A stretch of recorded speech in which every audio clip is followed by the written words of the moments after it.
Under second, welcome in maths lecture. In previous lecture, we have completed our chapter give and take up to page number 102. Now today we are going to start from here, page number 103. Practice time. Shekhar has 32 rupees. He bought a ball for 70 rupees. मतलब शेखर नाम के लड़के के पास 32 rupees है, उसमें से उसने 17 rupees का बॉल ले लिया. तो how much money is left with him. तो अभी देखो इसमें प्लस करोगे या माइनस वो कैसे पता चलेगा. तो इस वर्ड से how much money left with him.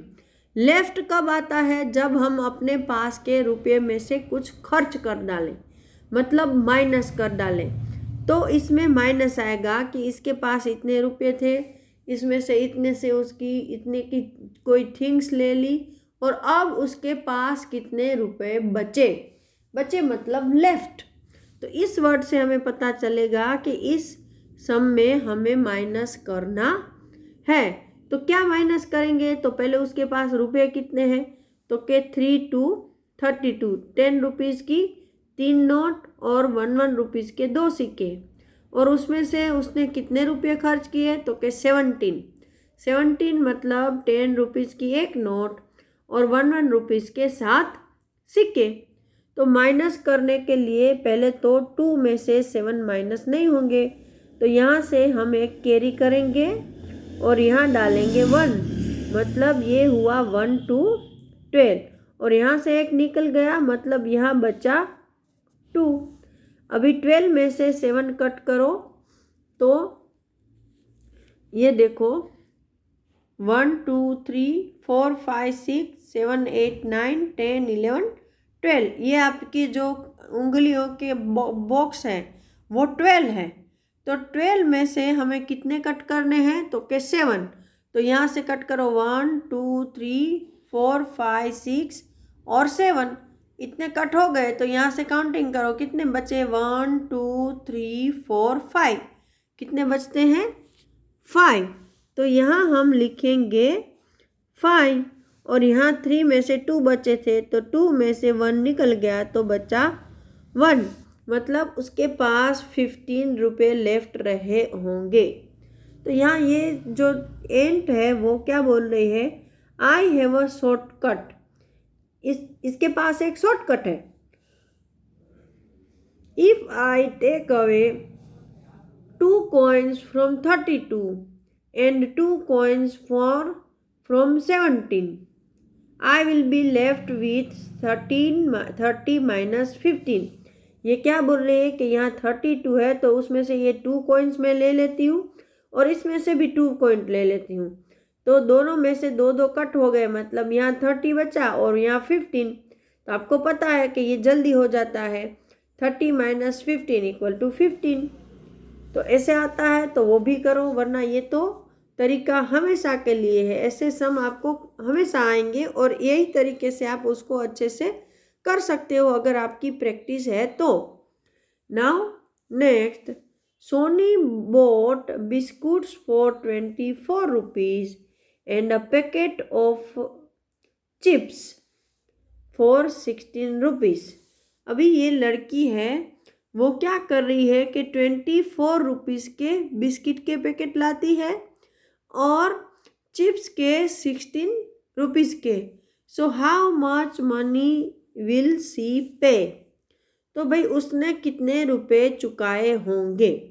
तो देखो अगर आप दुकानदार के पास 2-4 चीज़ें लेने जाते हो तो दुकानदार क्या करता है, अभी जैसे हमने वो वेंकटेशा की दुकान में किया था कैंटीन में कि डोसा का इतना, इडली का इतना, तो इन सबको जोड़कर प्लस कर कर हमारा बिल बनता है ना.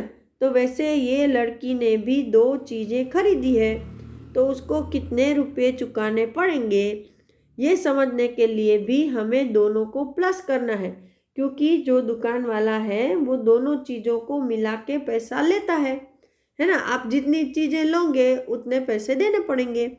तो यहाँ उसने 2 चीज़ें लिए तो दोनों के प्लस करेंगे. तो बिस्किट का 24 मतलब 10-10 की 2 नोट और 1-1 के 4 सिक्के, और चिप्स के 16 रुपीज़, मतलब 10 का 1 नोट और 1-1 रुपीज़ के 6 सिक्के। तो यहाँ बड़ा नंबर कौन सा है, तो के 6। तो 6 को माइंड में रखो और 4 को हैंड पर, 1 2 3 4।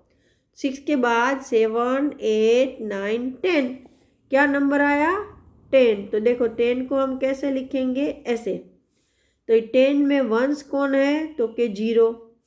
तो 0 को यहाँ डाल दो, और ये 1 है, इसको यहाँ कैरी कर दो, हो गया।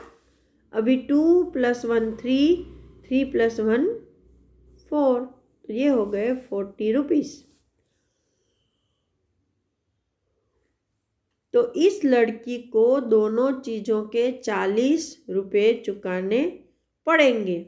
अब ये क्या बोले, try doing it without writing, कि इसको बिना लिखे तुम बनाओ। तो कैसे बनाओगे, तो देखो यहाँ पर मैं आपको एक तरीका और सिखा रही हूँ जो आप बिना लिखे सीख सकते। तो देखो कि यहाँ से हम ये 4 निकाल लेंगे और 6 में से भी 4 निकाल लेंगे, तो यहाँ बचेंगे 20 और यहाँ बचेंगे 12। तो 20 + 12 कितना होता है, 32, राइट। 32 के बाद क्या करेंगे हम, देखो 32 के बाद हमने 4 यहाँ से निकाला था और 4 यहाँ से, तो 4 + 4 8 हो गया, है ना। तो 32 में 8 ऐड करें तो कितना होता है, 10, तो हो गया 40। समझ रहे हो मेरी बात। या फिर आप डायरेक्ट कर सकते हो कि 20 + 10 30 और 6 + 4 10, तो 30 + 10 हो गया 40। आपको जैसे आपको आसान लगे वैसे आप बना सकते हो। Now next, Funtoos had 64 rupees. He spent 39 rupees at the fair. मतलब ये फंटूस नाम का बच्चा है, उसके पास 64 रुपीज़ थे, लेकिन वो मेले में गया तो वहाँ उसने 39 रुपीज़ है वो खर्च कर दिए। How much money is left with him, देखो वर्ड आया लेफ्ट विथ हिम, तो इसमें हम क्या करेंगे, -64 - 39, तो वापस 4 में से 9 कट नहीं होगा, यहाँ से किया कैरी, यहाँ हो गए, सॉरी यहाँ से किया बोरो, है ना। 6 में से हमने एक बोरो लिया है और यहाँ हो गए 14। अभी 14 में से 9 कट करो, तो इसके लिए भी मैं एक शॉर्टकट बता रही हूँ, इतनी 14 उंगलियाँ लेने की ज़रूरत नहीं है। 9 से रिवर्स काउंटिंग बोलो 14 तक, तो 9 के बाद 10 11 12 13 14, तो ये कितने नंबर हुए, 1 2 3 4 5, तो यहाँ आएगा नंबर 5। 5 बचे, वापस समझा रहे हैं, देखो 14 तक उंगलियां लेने से बेटर है कि आप 9 के बाद 15 तक काउंटिंग करो, 9 को छोड़ देना है। 9 के बाद 10 11 12 13 14 हो गया, 9 से 14 तक, फिर उसको काउंट करो 1 2 3 4 5, तो ये बचा 5। या फिर आप ऐसे करो, ये 12 उंगलियां हैं, 12, फिर यहाँ 13 14 में से हमें 9 का कट करनी है, तो कि 1 2 ये कट हो गई, फिर यहाँ से 3 4 5 6 7 8 9 हो गई कट, तो कितनी बची, 1 2 3 4 5, ऐसे भी कर सकते हो। नाउ यहाँ पर हमने एक इसको बोरो किया है, तो यहाँ बचेगा 5, और 5 में से 3 कट करो तो बचेंगे 2, तो उसके पास 25 रुपीज़ ही लेफ्ट रहेंगे। ये समझ में आया? तो चलो देखते हैं आगे क्या है। तो अगले पेज पर हमारा नया चैप्टर शुरू हो रहा है, द लॉन्गेस्ट स्टेप। तो आज मैं ये लेक्चर यहीं पर ख़त्म कर रही हूँ, इसके साथ ही हमारा चैप्टर भी ख़त्म हो रहा है। अगले लेक्चर में हम नया चैप्टर स्टार्ट करेंगे। Till that time, goodbye everyone.